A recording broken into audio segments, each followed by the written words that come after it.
Last week was an absolute whirlwind, and the dust is still settling.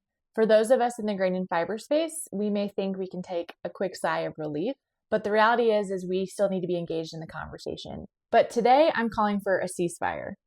Let's hold off on the infighting and make sure we take a look at the bigger picture. The McConnell language last week was a real hit to our friends in the cannabinoid space. But I believe McConnell's a tacticianer, and I think that 1-year grace period was intentional. He's wanting us to take the next year to come together as an industry, to lead with integrity and seriousness, and build an industry we can all be proud of. There are responsible businesses in the floral sector doing the right thing, being transparent, having high quality consumer safety in mind, and they deserve a seat at the table. While I'm in Canada this week presenting at the Canadian Hemp Trade Alliance, several members of the team that I've been working with are down in DC advocating with Congress today.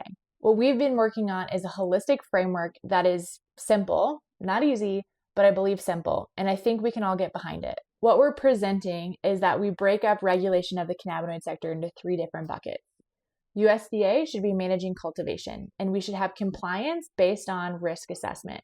That means bifurcation for grain and fiber with low risk and a different license framework for floral production that does have chemical compliance testing attached to it.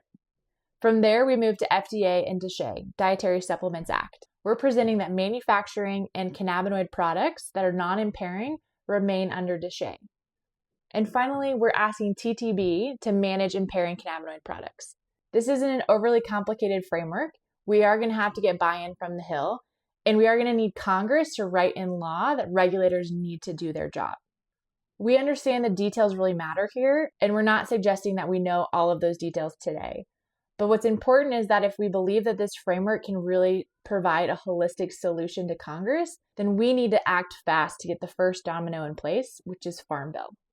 We also see a unique opportunity to really educate the consumer and stand up a public marketing and education campaign. This plant deserves to be heard and it deserves to be represented well. And so along with our policy efforts, we're going to be working on a holistic marketing campaign that educates policymakers and the consumer. That work is going to be led under a group called HEMI, the Hemp Education and Marketing Initiatives, because it was built for this job specifically. This is a once-in-a-generation crop, and I believe we can bring it not only to its historic glory with grain and fiber, but something far beyond that none of us saw coming.